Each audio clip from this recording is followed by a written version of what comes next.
Alright guys, I got something very exciting to show you guys. I decided to spend a little bit on myself today, so check out what I got. Ta-da-ta-ta-ta. Alright, put it on backwards. But we got the Zcam E2 M4. What a mouthful. But yeah, I got a new camera today and I'm really excited to share this unboxing moment with you guys here. And I've been kind of pondering this for the longest amount of time. Reason why is because I've been a Sony fan for the longest period of time. So this is my A6400 here. I'm filming on an A7 III. I got an RX 100 up there. Sony's been pretty good for me. But I really wanted to experiment and try out a cine camera. So a camera specifically designed for video making in mind. I mean, after all, I've been making videos for quite a long time. And technically, these are photo cameras that learn how to make video. So, I mean, what about a video camera that just does video recording very well? And this is where I started browsing on internet forums and I saw this and I'm like, okay, let me give it a try. And one of the key reasons why I got this, other than 4K, large CMOS sensor, 15 stops of dynamic range, oh come on, dual native ISO, Z-RAW supported. The main reason why I want to try and get this is also Ethernet support. So this thing, technically speaking, can stream directly via Ethernet. Right now it doesn't do it fully, so right now it streams to your computer and you got to re-encode it to go on YouTube. But what it does in the future, so they promised in the near future to bring the ability to directly stream from this camera direct to YouTube, to Facebook, to whatnot. And I feel like that's like my thing, right? I've been streaming twice a week now, so I thought, gotta try out one of these. So I'm gonna share this one with you guys. I bought this for full price, so roughly it's 11,000 Hong Kong dollars, so around 1,500-ish US. Got this. Let's just take a look. Let me open this. Oh man, I'm so excited. Have not played with this. Have not even powered it on. Okay, so inside we got the camera, but we got this camera here, fully clean foam wrapped. And one of the reasons why I bought this was because it doesn't look stupid. I saw the image. I was like, you know what? This looks pretty okay. I mean, it's a square shape. It looks small.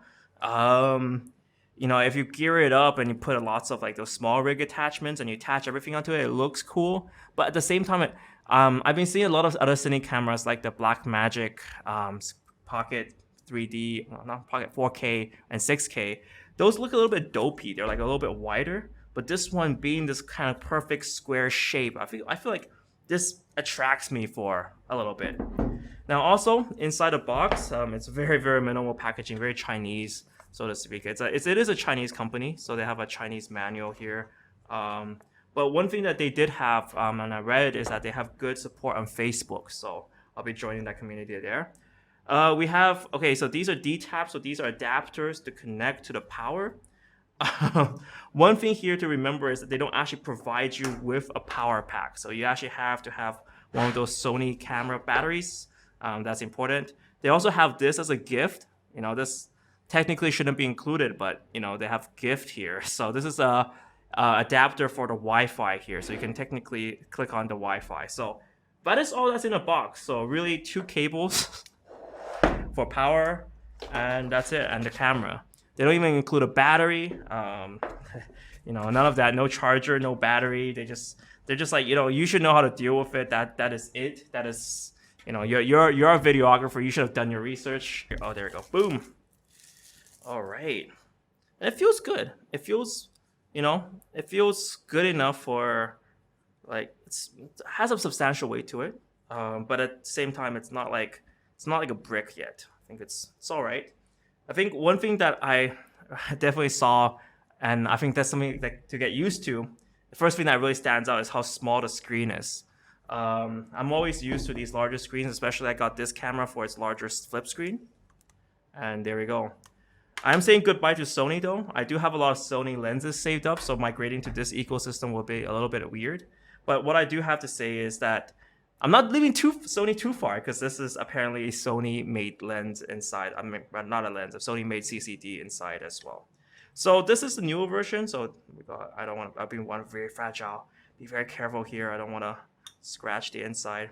So this is the newer version. So what the newer version has, and that seems very attractive, is also this mounting plate can be removed, which I noticed because I've been watching like a million YouTube videos.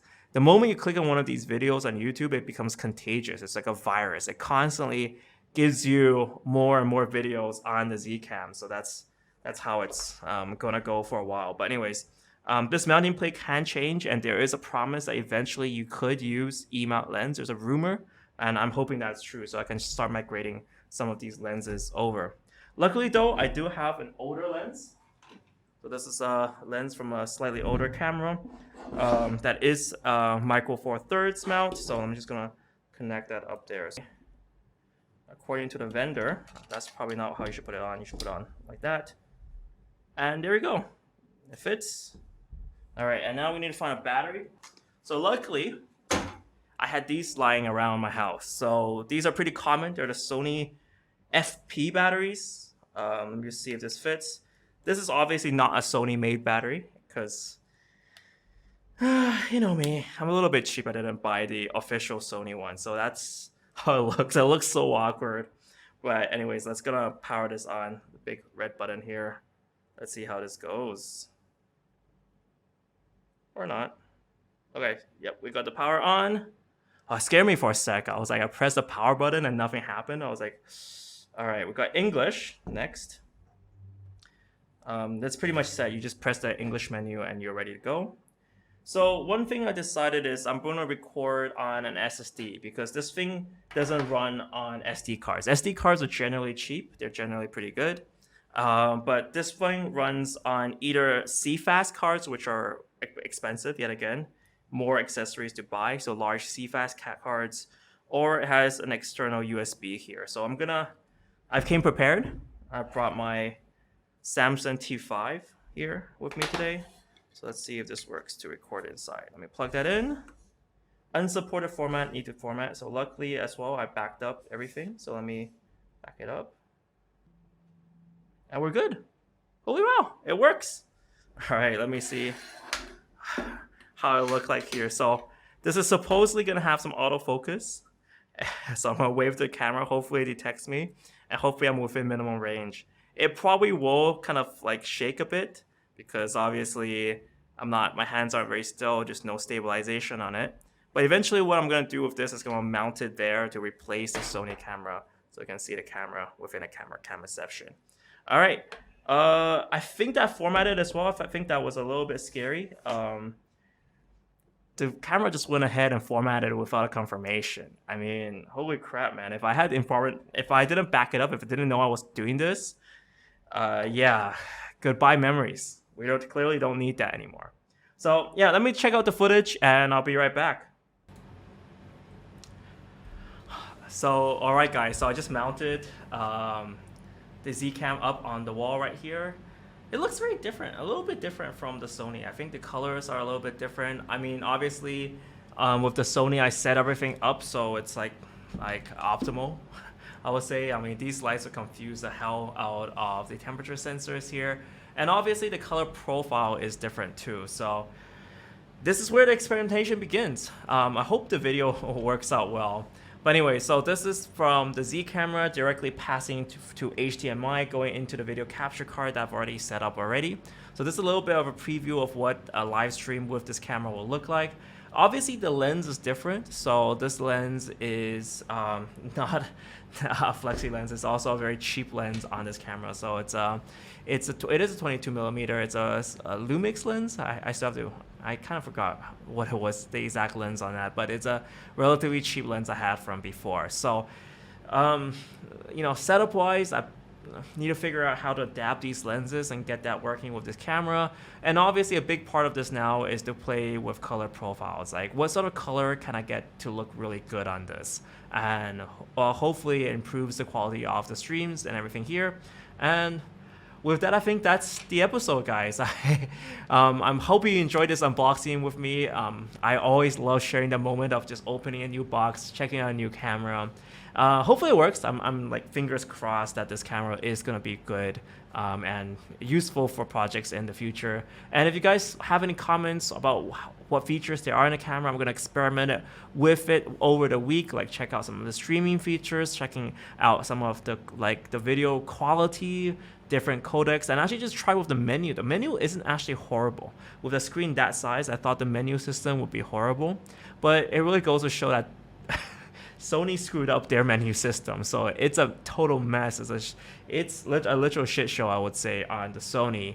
But luckily on a Zcam, I was actually like, I played around with it. It's like, look, this doesn't actually feel that bad, to be honest. So anyways, I'll give you a full review of it in the coming weeks, but I would love to hear what you guys would know in terms of this camera, what's cool, what's not, and well, that's it. So guys, thank you so much for watching this episode. I hope you enjoyed this time with me. I'll see you. Make sure you subscribe down below, and I'll see you in the next one. And by the way, I'll try to find a referral link if you guys are interested in buying this, try it out for yourself, experiment with your own live streams. Yeah, that'll be cool, and it does help the channel out a bit as well. So I'll try to put that down below too. So see you next episode.